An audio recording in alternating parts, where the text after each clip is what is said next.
কথাটিটা হলো সত্য কথা।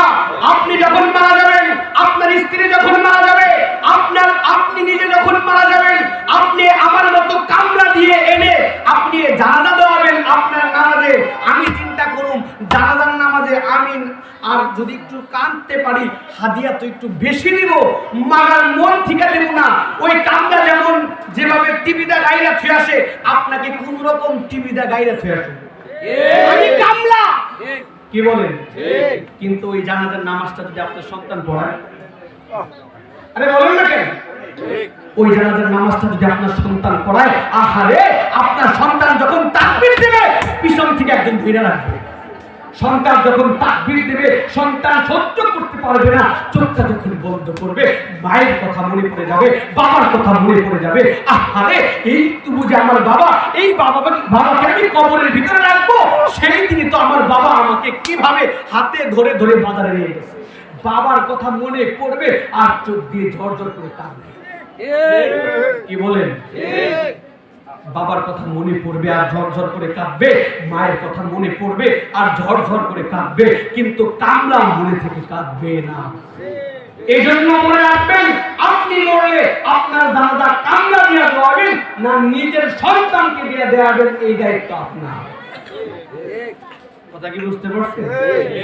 কামলাই সব কাজ ভালো করে। আমার ভাইরা, আমার বন্ধুরা, কোন দিকে নজর নাই। এই দুনিয়া ছেড়ে আমাদের সবাইকে একদিন চলে যেতে হবে। এই আনন্দ, এই হাসি উল্লাস কিচ্ছু থাকবে না। এই যে মাহফিলে আসছেন, এমন হতে পারে আজকের মাহফিল আপনার জিন্দেগির শেষ মাহফিল। এমন হতে পারে আমি আজকে আপনাদের সামনে কথা বলতেছি, আমার মা তো আমার জন্য অপেক্ষা করে, বয়ান শেষ করে বাড়িতে যাব। এমন তো হতে পারে আর আমি বাড়িতে ফেরত নাও যেতে পারি। ভাই, মৃত্যুর কথা চিন্তা করতে হবে। এই দুনিয়া ছেড়ে চলে যেতে হবে। এই দুনিয়ায় আমরা বেশি দিন থাকতে পারবো না। মাঝে মাঝে মনে হয় কিসের আনন্দ, কিসের এত হাসি উল্লাস। মাঝে মাঝে মনে হয় কিসের আনন্দ, কিসের এত হাসি উল্লাস। একদিন মরতে হবে, একদিন মরতে হবে, হতেই হবে লাশ। মাঝে মাঝে মনে হয় কিসের আনন্দ, কিসের এত হাসি উল্লাস। ও আমার সামনে বৃদ্ধ বাবাজি,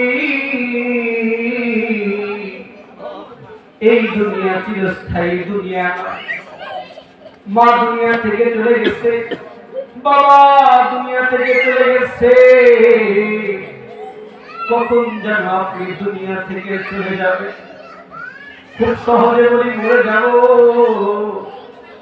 মরা এই কথা বলা যেমন সহজ, মৃত্যু কিন্তু তত সহজ বিষয় না। আপনি আমি কেমন গুনাহ করি, এরপরে মৃত্যুকে বরণ করতে চাই। কিন্তু আমার নবী দেখে বলে দুনিয়ার মানুষ, আমার নবী বুঝিয়ে দিয়েছে যখন নবীজির দেহ থেকে প্রাণ পাখি বের হয়ে যাবে, নবীজির জিন্দেগিতে কোনো গুনাহ নাই। নবী মা আয়েশাকে ডেকে বলে, আয়েশা একটা পানির পাতিল নিয়ে আসো। একটা পাতিলের ভিতরে যখন পানি নিয়ে আসছে, ওই পাতিলের ভিতরে নবী হাত দিয়েছে। নবী হাত দিয়ে নবী ওই পানির পাতিলের ভিতরে শুধু এইভাবে হাতটাকে নাড়ায়। মা আয়েশা ডেকে বলে, নবী আপনি পাতিলের ভিতরে হাত কেন এইভাবে নাড়ান? নবী ডেকে বলে, আয়েশা আমি এই হাতটাকে এই জন্য নাড়াই, মৃত্যুর যন্ত্রণা খুব কঠিন, মৃত্যুর যন্ত্রণা খুব কঠিন। এই মৃত্যু সহজ জিনিস নয়। আমি আমার উম্মতকে বুঝিয়ে দিতে চাই এই মৃত্যু খুব কঠিন জিনিস, মৃত্যু সহজ নয়। আমার নবী জিন্দেগিতে কোনো গুনাহ করে নাই, এরপরে উঠে বলেন মৃত্যু কঠিন। আর আপনি আমি কিভাবে এই মৃত্যুকে ভুলে গিয়েছি, কিভাবে ভুলে গিয়েছি। কেন আমাদেরকে মনে পড়ে না? আমাদেরকে তো মরতে হবে। বন্ধু চলে গেল, ভাই চলে গেল, মা চলে গেল, বাবা চলে গেল, কখন যেন আপনি দুনিয়া থেকে চলে যাবেন। কি প্রিপারেশন আপনি নিয়েছেন? কি প্রিপারেশন নিয়েছেন? কোন প্রস্তুতি কি আপনার আছে? আহারে কেমনে বুঝাই, কিভাবে যে বুঝাই। মৃত্যু খুব কঠিন জিনিস রে ভাই। মৃত্যু নিয়ে চিন্তা করতে হবে।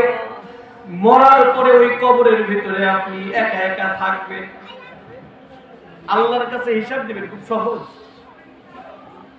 এই জিন্দেগিতে যে গুনাহ আমরা করি, এই গুনাহ নিয়ে বলেন তো আমরা জান্নাতে যেতে পারবো? বলেন না পারবো? আমার মনে হয় না। আল্লাহ আমাকে যে নিয়ামত দিয়েছে, আল্লাহ যদি এই নিয়ামত গুলো আর গুনাহগুলো একত্রিত করে, আল্লাহ যদি একান্ত ভাবে আমাকে মাফ না করে, আমি জান্নাতে যেতে পারবো। কেননা আমি আমার নেক আমল দিয়ে জান্নাতে যেতে পারবো না। আল্লাহর দয়া ছাড়া, নবীর শাফাআত ছাড়া কাল কিয়ামতের দিন কেউ পার হতে পারবে না। নবীর সুপারিশ দরকার আছে না? কথা বলেন আছে না? আমি আমার খুতবা শুরুতে বলেছি একটা হাদিস, লা ইউমিনু আহাদুকুম হাত্তা আকুনা আহাব্বা বিওয়ালিদিহি ওয়া ওয়ালাদিহি ওয়ান নাসি আজমাইন। নবী আপনাকে কেন সুপারিশ করবে? নবীর সুপারিশ প্রাপ্ত হতে গেলে আপনার নবীর প্রিয় হতে হবে। কি বলেন? নবীর প্রিয় হতে হবে না? নবীকে আপনাকে এমনি সুপারিশ করবে? বলে এমনি এমনি সুপারিশ নবী আপনাকে করবে না। কমসে কম আপনার নবীর দলের লোক হতে হবে। কি বলে? নবীর দল কোনটা? নবী তো একটা সাধারণ মানুষ, মসজিদের ইমাম সাহেব ছিলেন, ইসলামের দাওয়াত দিচ্ছে, তাই তো? নবীর দল নাই? আছে নাকি? নবী হচ্ছে বিশ্বে সবচেয়ে বড় নেতা, যে নেতার চরিত্রে কোনো দাগ নাই। কথা বলে ওই নেতার চরিত্রের সার্টিফিকেট আমরা আল্লাহ দিয়েছি। وَإِنَّكَ لَعَلَى خُلُقٍ عَظِيمٍ।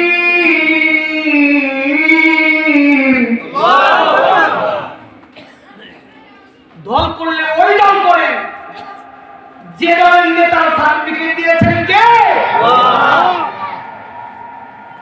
ওই নবীকে বললা ইউমিনু আহাদুকুম, ততক্ষণ পর্যন্ত তোমরা মুমিন হতে পারবে না যতক্ষণ পর্যন্ত লা ইউমিন, ততক্ষণ পর্যন্ত মুমিন হতে পারবে না যতক্ষণ পর্যন্ত হাত্তা আকুনা আহাব্বা মিন ওয়ালিদিহি ওয়া ওয়ালাদিহি ওয়ান নাসি আজমাইন। আপনার ছেলে, আপনার সন্তান, আপনার সম্পত্তি, আপনার গাড়ি, আপনার বাড়ি, আপনার বউ, দুনিয়ার সব কিছু চাইতে আপনার নবীকে যতক্ষণ বেশি ভালোবাসবেন ততক্ষণ পর্যন্ত আমার নবী বলে লা ইউমিন। আপনি বড় ডাক্তার, আপনি বড় ইঞ্জিনিয়ার, লা ইউমিন। আপনি বড় ম্যাজিস্ট্রেট, লা ইউমিন। আপনি বড় খতিব, লা ইউমিন। আপনি বড় ইঞ্জিনিয়ার, লা ইউমিন। আপনি বড় উকিল, লা ইউমিন। আপনি প্রেসিডেন্ট, লা ইউমিন। আপনি ততক্ষণ পর্যন্ত ঈমানদার হতে পারবেন না যতক্ষণ পর্যন্ত সব কিছু চাইতে আপনার নবীর ভালোবাসা আপনার অন্তরে বেশি হবে না। সুতরাং সব কিছুর চাইতে নবীর ভালোবাসা বেশি রাখতে হবে, তাহলে আপনি মুমিন। নবীর প্রতি ভালোবাসা আছে? সবার আছে? নবীকে ভালোবাসেন আপনারা? কতটুকু ভালোবাসেন? নবীর জন্য জীবন দিতে পারবেন? রক্ত দিতে পারবেন? ভালোবাসি, মুখে মুখে ভালোবাসবো, জীবন নবীর জন্য আবার জীবন দেব কেন?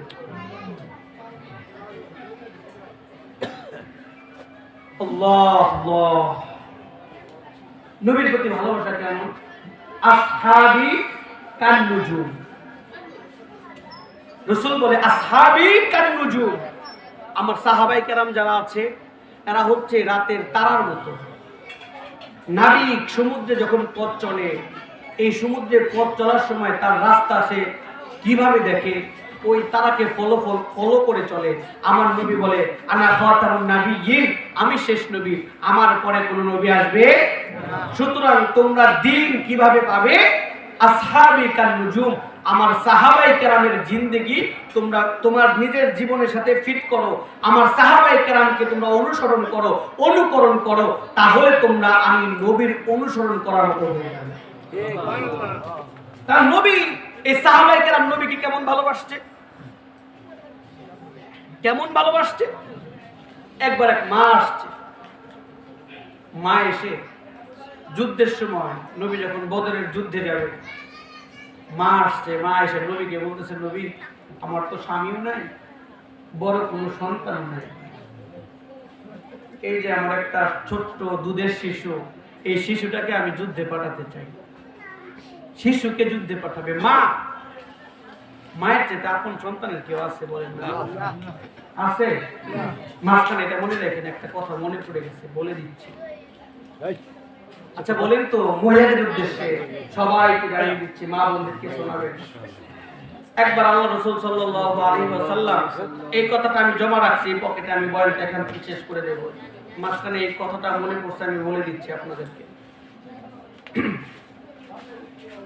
ফাতেমা রাদিয়াল্লাহু তাআলা আনহুকে নবী সাল্লাল্লাহু আলাইহি ওয়াসাল্লাম ওয়াজ করতেছেন, দেখে বলতেছেন, নবী কি ফাতেমা, কথায় কথায় বলতেছে, ফাতেমা কাল কিয়ামতের দিন আল্লাহ পাক রব্বুল আলামিন আল্লাহ কয়েকজন নারীকে বিনা হিসাবে আল্লাহ দুনিয়া থেকেই তাদেরকে জান্নাতের সুসংবাদ দিয়ে দুনিয়া ত্যাগ করে নিয়ে গেছে।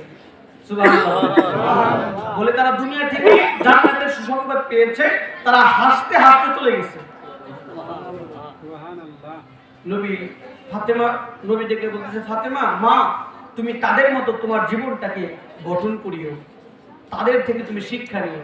ফাতেমা রাদিয়াল্লাহু তাআলা আনহা ডেকে বলতেছে, আব্বু এই মহিলাগুলো কারা, যারা দুনিয়া থেকে তারা যে জান্নাতে যাবে সার্টিফিকেট পেয়ে গেছে, এরা একটু কারা, একটু বলবেন? রাসূল ডেকে বলতেছে, সর্বপ্রথম তোমার মা খাদিজা, সুবহানাল্লাহ বলে। দ্বিতীয়ত কে? বলে দ্বিতীয়তে যাবে তোমার মা আয়েশা। তৃতীয়তে কে যাবে? বলে তৃতীয়তে যাবে বিবি সুমাইয়া। চতুর্থতে কে যাবে? চতুর্থতে যাবে আসিয়া। বলে পঞ্চমে কে যাবে? নবী মুহাম্মদ থেকে বলে পঞ্চমে যাবে ওই আসিয়ার সাথেই ফেরাউনের একটা দাসী, এই দাসী পঞ্চম নম্বরে হাসতে হাসতে জান্নাতে যাবে। এখন ফাতেমা রাদিয়াল্লাহু তাআলা একটু কেমন যেন মনে পড়ছে, রাসূলকে প্রশ্ন করে ফেলছে, নবী ফাতেমা এই আপনি সবার কথা বললেন, এরা সবাই তো মহিষী নারী, আমরা জানি, এই সবার ভিতরে আপনি দাসীর নাম কেন বললেন? ওই দাসীটাকে কি জন্য সে হাসতে হাসতে জান্নাতে যাবে? এখন রাসূল ডেকে বলতেছে, ওই দাসী এমন ইবাদত করেছে, আল্লাহর কাছে এত বেশি পছন্দ হয়েছে, আমি যখন আল্লাহর সাথে সাক্ষাতের জন্য মেরাজে যাচ্ছিলাম, আমাদের নবী মেরাজে গিয়েছে না? বলে আমি যখন মেরাজে যাচ্ছিলাম, আমি জান্নাতের মানে দুনিয়ার আসমান থেকে আমার নাকে জান্নাতের ঘ্রাণ এসেছিল। আমি জিবরাইলকে প্রশ্ন করেছিলাম, জিবরাইল আমি মনে হয় জান্নাতের কাছাকাছি চলে আসছি। জিবরাইল বলেছিল, নবী না, আপনি জান্নাতের কাছে আসেন নাই, আপনি দুনিয়ার আকাশই ত্যাগ করেন নাই। সুবহানাল্লাহ বলে। নবী বলে, তাহলে আমি দুনিয়ার আকাশ ত্যাগ করি নাই, দুনিয়ার আকাশে জান্নাতের ঘ্রাণ আমার নাকে বাড়ি খায় কিভাবে? দুনিয়াতে জান্নাত কোথা থেকে আসলো? জিবরাইল সেদিন বলেছিল যে এটা হচ্ছে মাস্টার কবর, ওই দাসীর কবর। সুবহানাল্লাহ। ওই দাসীর কবর থেকে জান্নাতের ঘ্রাণ আপনি মেরাজে যাওয়ার সময় নাকে ভারী লাগছে। সুবহানাল্লাহ। বলে আব্বু ওই দাসী কেমন কাজ করেছিল যে কাজ করার জন্য সে এত বড় সুসংবাদ পেয়েছে, আল্লাহ তার উপর রাজি খুশি হয়েছে? আব্বু যদি আমাকে একটু বলতেন তাহলে আমি আপনার উম্মতদেরকে পৌঁছে দিতাম কথাগুলো। নবী বলে ঠিক আছে তাহলে শোনো। কষ্ট হচ্ছে আপনাদের? একটু জিকির করেন, লা ইলাহা ইল্লাল্লাহ, লা ইলাহা ইল্লাল্লাহ, সুবহানাল্লাহ, আলহামদুলিল্লাহ, লা ইলাহা ইল্লাল্লাহ, লা ইলাহা ইল্লাল্লাহ, লা ইলাহা ইল্লাল্লাহ। নৌকা চলে না মাঝি ছাড়া, রিক্সা চলে না চালক ছাড়া, ঠিক না? তাহলে বলেন না, নৌকা চলে না মাঝি ছাড়া, রিক্সা চলে না, নৌকা চলে না মাঝি ছাড়া, রিক্সা চলে না, দুনিয়া চলে না আল্লাহ ছাড়া, দুনিয়া চলে না আল্লাহ ছাড়া, মুমিন চলে না জিকির ছাড়া, লা ইলাহা ইল্লাল্লাহ, লা ইলাহা ইল্লাল্লাহ, লা ইলাহা ইল্লাল্লাহ, লা ইলাহা ইল্লাল্লাহ, লা ইলাহা ইল্লাল্লাহ, মুহাম্মাদুর রাসূলুল্লাহ। তো কেমন কাজ করেছে ওই দাসীটা যে তার কবর দুনিয়া থেকে জান্নাতের বাগিচা হয়ে গেছে? নবীজি বর্ণনা করতে করতে তাকে শোনায় দিলেন। বলে এই দাসী সাধারণ কোনো দাসী ছিল না। আপনারা ফিরআউনের নাম শুনছেন? জি। ফিরআউন নিজেকে কি দাবি করত? আল্লাহ দাবি। নাউযুবিল্লাহ বলেন। নিজেকে আল্লাহ দাবি করত, বলতো আনা রব্বুকুমুল আলা, আমি সবচেয়ে বড় খোদা। সে কত বড় খোদা আবার শুনেন, তার ঘরে তার একটা পালিত মেয়ে ছিল। কি মেয়ে? পালিত মেয়ে ছিল। এই পালিত মেয়ে একটা দাসী ছিল, তার নাম হচ্ছে মাস্তা। ওই দাসী এখন সে নিজেকে দাবি করে আল্লাহ, কিন্তু তার দাসী আল্লাহকে রব হিসাবে মেনে নিয়েছে, সে জানেই না। সুবহানাল্লাহ। কিন্তু আমাদের রব পানির নিচে আপনি কি করেন না করেন কেউ জানে না। কে জানে? আল্লাহ। আল্লাহ।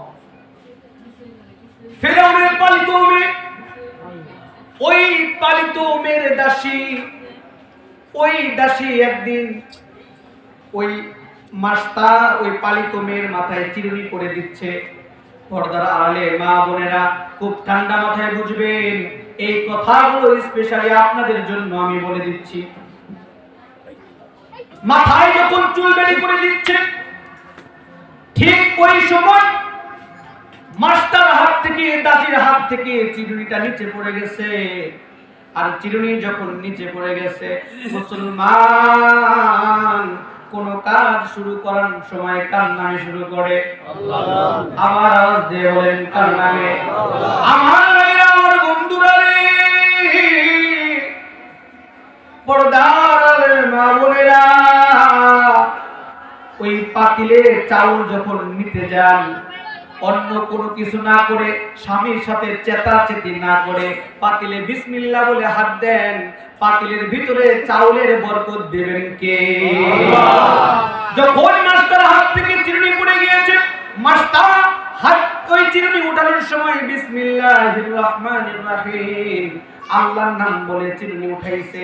যখন আল্লাহর নাম বলে চিরুনি উঠাইছে, ওই মাস্টার পালিত মেয়ে ডেকে বলে, এই মাস্টার, তুই আল্লাহর নাম নিলি, এই আল্লাহ আবার কে? মান হুয়া, আল্লাহর পরিচয় কি? আল্লাহ কে? আল্লাহ তোর কি হয়? তুই কি আমার বাবাকে রব হিসাবে মানুষ না? মাস্টার এখন চিন্তা করে, কতদিন আর আমি ঈমান লুকিয়ে রাখবো? আমি প্রকাশ করতে চাই না, তারপরেও কেমন যেন খুল্লা প্রকাশ হয়ে যায়। আমার বাবাজি বলে, না না, আমি এটা গোপন রাখবো না। মুসলমান, তার রক্ত গরম, ইমানের গরম, সে ইমান তাকে দমিয়ে রাখতে পারে না। ফেরাউন যদি প্রকাশ করে দেয় তাকে মেরে ফেলবে। এরপরেও তিনি দেখে বলে, ও আমি আমার আল্লাহ নামে কাজ শুরু করলাম। বলে আল্লাহকে, বলে রব্বি, উনি হচ্ছে আমার রব, আমার প্রতিপালক।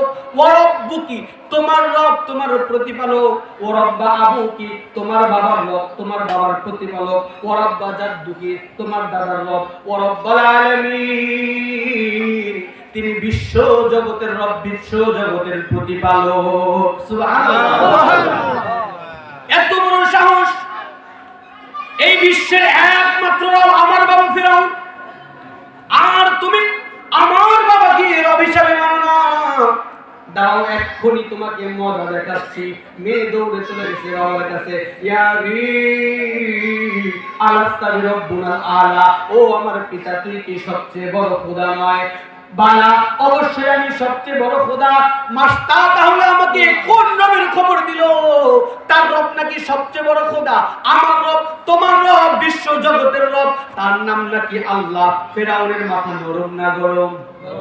ডাকাতি তো ডাকাতি, আমার খায়, আমার পরে, আর আমাকেই রব হিসাবে মানে না। কে কোথায় আসলো? মাস্তাকে ধরো। মাস্তাকে নিয়ে আসতে, এই মাস্তা, তুই কি আমাকে রব হিসাবে মানিস না?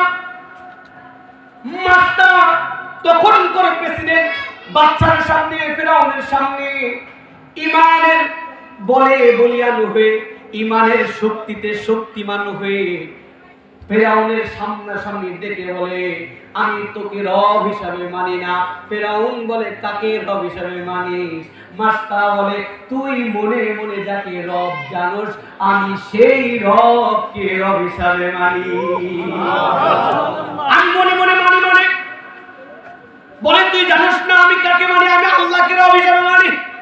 আল্লাহু আকবার বলেন। তোর রবকে, আল্লাহ বলকে, আল্লাহ বলতে কিছু নাই, সব আমি। আমি খাওয়াই, আমি পড়াই, আমি হায়াত দেই, আমি মত দেই। মাস্তা বলে, না না, তুই হায়াত দেস না, তুই মত দেস না। বলে, তুই বিশ্বাস করস না? বলে, এক্ষুনি জেলখানা থেকে দুইজন কয়েদি ধরে নিয়ে আসো।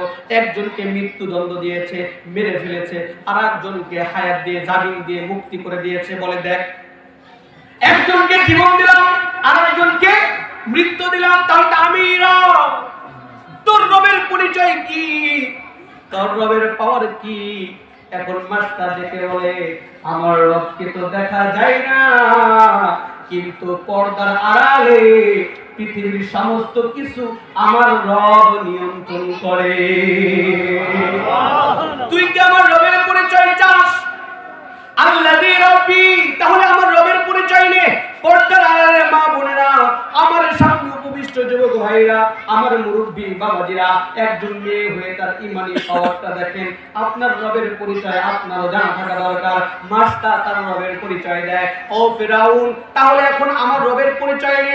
আল্লাযী রব্বি লা ইলাহা ইল্লাহু আর রহমানুর রহিমুল মালিকুল কুদ্দুসুস সালামুল মুমিনুল মুহাইমিনুল আজিজুল জাব্বারুল মুতাকাব্বির আল খালিকুল বারিউল মুসাওবিরুল গফফারুল কাহ্হারুল ওয়াহাব আর রাজ্জাকুল ফাত্তাহুল আলিমুল কাবিদুল বাসিত আল খাফিদুর রাফিউল মুঈদুল মুদিরুস সামিআ আল বাসিরুল হাকামুল আদুল লাতীফুল খবীর আল হালিমুল আযীমুল গফুর শাকুরুল আলিমুল কাবিরুল হাফিজুল মুকিতুল হাসিবুল জালিল আল কারীমুর রকিবুল মুজিবুল ওয়াসিল হাকিম আল ওয়াদুদুল মাজিদুল বাঈদুল শাহীদুল হাক্কুল ওয়াকিল আল কাওমিয়ুল মাতিনুল ওয়ালিয়ুল হামিদুল মুহসিনুল মুবদি আল মুঈদুল মুহয়িল মুমিতুল হাইয়ুল কাইয়্যুম আল ওয়াজিদুল মাজিদুল ওয়াহিদুল আহাদুস সামাদুল কাদিরুল মুকতাদির আল মুকদ্দিমুল মুআখিরুল মুআওয়াল ওয়াল আখির ওয়াল যাহির ওয়াল বাতিন আল ওয়ালিল মুতাআলি বারুত তাওয়াবুল মুনতাকিমুল আফু আল ওয়ালিল মুতাআলি বারুত তাওয়াবুল মুনতাকিমুল আফু আর রাউফুল মালিকুল মুলকিল জালাল ওয়াল ইকরাম আল মুকসিতুল জামিল গনিয়ুল মুকরিল মানি আদ-দারুন নাফিউন নূরুল হাদিল বাদি আল বাকিল ওয়ারিসুর রশিদুস সাবুর হুয়া রাব্বি ওয়া রাব্বুকা রাব্বুল আলামিন। আল্লাহু আকবার। এই যে আমার রবের পরিচয়, শুধু আমার রব না, বিশ্ব জগতের রব। আল্লাহু আকবার বলেন না? ফিরাউনের মাথা নরম না গরম? একজন মাইয়া মানুষ হয়ে একটা রবের এত বড় পরিচয় দেশ, এত বড় রবের সিফাত, ওই রবের সিফাতের কাছে তো আমার কোনো সিফাতই নাই। আমার একটা সিফাত আছে, সেটা হচ্ছে আমার বাচ্চাই হয় না। কথা কি বুঝতে পারছেন? আর তোর রবের এত বড় পরিচয়, কে কোথায় আছো? আর দেরি করার সময় নেই। আমার খায় আমার পড়ে আর আমাকে রব হিসাবে মানে না। এক্ষুনি আগুন জ্বালাও, আগুনের ভিতরে তেল গরম করে দাও। আমি দেখতে চাই সে কতক্ষণ আমাকে রব না মেনে থাকতে পারে। যখন ঈমানদার হবেন, মুখ দিয়ে কালিমা আর আল্লাহ, আল্লাহর দ্বীন, আল্লাহর জমিন, আইন চলবে আল্লাহ, এই কথা যখন বলবেন, তখন যদি আপনার উপরে আঘাত না আসে, মনে করবেন আপনি হকের পক্ষে নাই। আপনি যখন হকের পক্ষে থাকবেন, আপনার উপর বাধা আসবে, আপনার উপর জুলুম আসবে, নির্যাতন আসবে, তখন বুঝে নেবেন আপনার ঈমান আল্লাহর কাছে যাচ্ছে। আল্লাহু আকবার বলেন। মুমিনের ঘরে চাউল থাকে না, বেঈমানের ঘরে খাবারও অভাব থাকে না। মুমিনের সন্তানের চাকরি হয় না, কিন্তু বেঈমানের চাকরির অভাব নাই।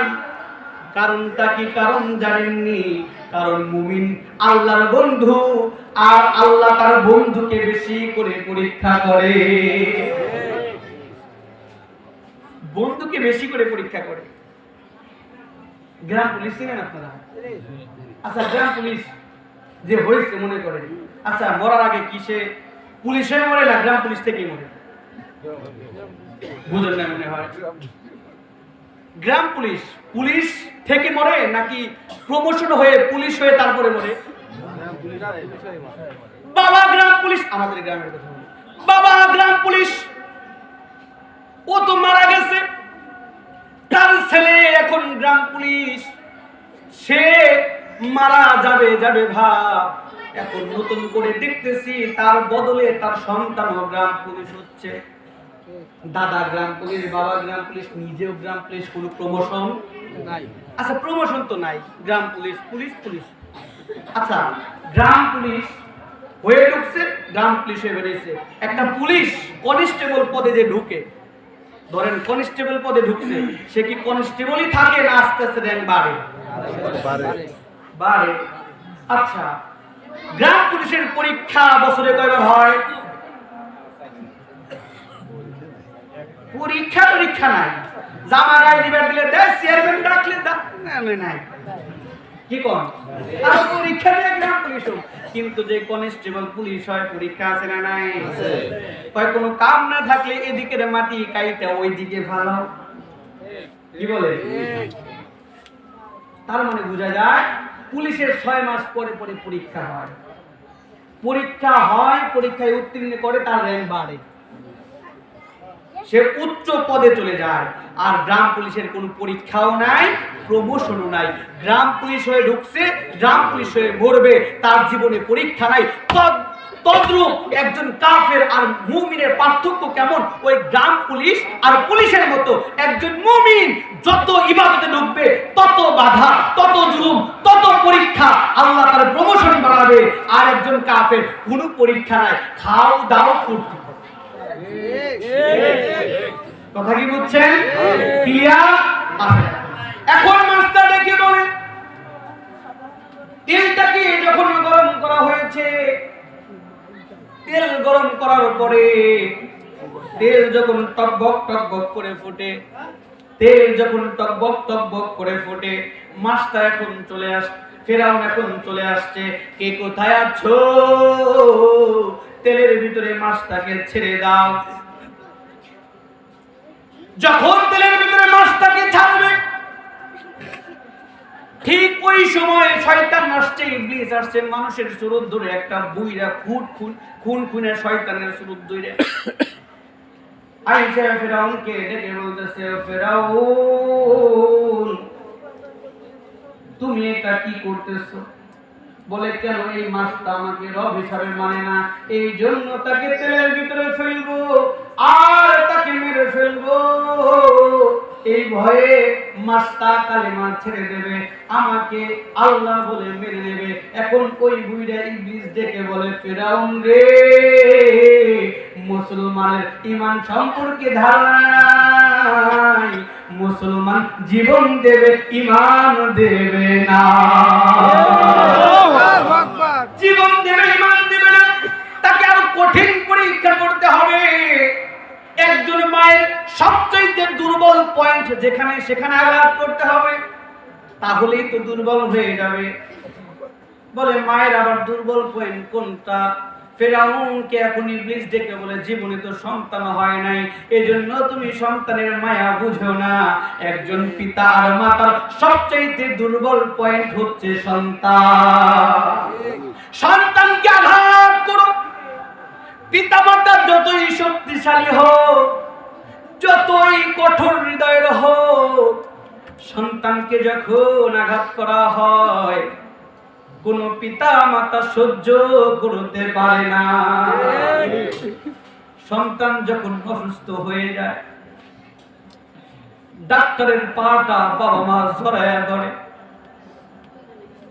কয়েকদিন আগে আমার মাদ্রাসা, আমার নিজের প্রতিষ্ঠিত মাদ্রাসা, আমার মাদ্রাসার হাফেজ সাহেব, তার 2টা কিডনি বাদ হয়ে গেছে। গরিব মানুষ, এই কিডনি কোথায় পাবে? কত টাকা দিয়ে করবে? কয় টাকার বেতন তাকে দেই? বাবা মা যে কেমন আপন, আমার টাউটার মুসলমান কোন দিকে নজর নাই। একটু ঠান্ডা মাথায় দেখেন না পিতা মাতার কথা মনে পড়ে কিনা। গরিব মানুষ, টাকা পয়সা বেশি নাই, বাবা সন্তান কিডনির অভাবে মারা যায়। এই খবর যখন বাবার কাছে গিয়েছে, বাবা তো সহ্য করতে পারে নাই। বাবা এলাকাবাসী সবাই ধরছে, আমার কিডনি এখনো ভালো আছে,